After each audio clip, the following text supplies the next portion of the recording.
ایک دفعہ نا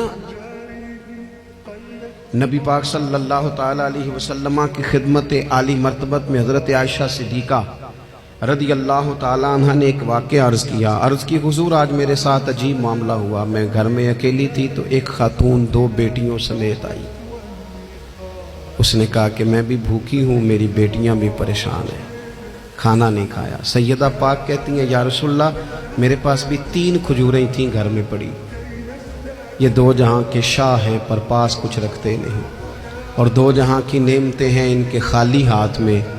فرماتی ہیں وہ 3 کھجوریں میں نے ان 3 ماں بیٹیوں کو دے دی. ماں نے پہلے ایک کھجور دونوں بیٹیوں کو دی, پھر بچیاں وہ کھجور کھا کے ماں کی طرف دیکھنے لگی تو جو کھجور ماں کے پاس تھی اماں نے اس کے بھی 2 حصے کر کے بیٹیوں میں بانٹ دیے.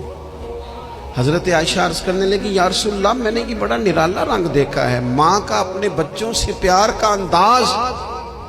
تو حضور نے کیا فرمایا؟ نبی پاک علیہ الصلوۃ والسلام فرمانے لگے سن پھر اللہ تعالیٰ نے اس عورت پر جنت کو واجب کر دیا ہے. فرمایا اللہ نے اسے جہنم سے دور کر دیا جو بیٹیوں کے معاملے میں آزمایا گیا, اور جس نے پھر ان کے ساتھ اچھا سلوک کیا. اپنا حضور کا عمل یہ تھا کہ حضور کی بڑی صاحبزادی سیدہ زینب رضی اللہ تعالیٰ عنہ, یہ حضور کی سب سے بڑی صاحبزادی ہیں, یہ بخاری میں آپ کو ملے گا کہ ان کی بیٹی جناب امامہ بنت زینب چھوٹی سی عمر تھی, تو جب حضور نماز کے لیے آتے تھے تو نواسی کو اٹھا کے ساتھ لے آتے تھے, اور وہ حضور نماز پڑھتے تھے تو وہ نبی پاک کے کندھوں پہ کھیلتی تھی.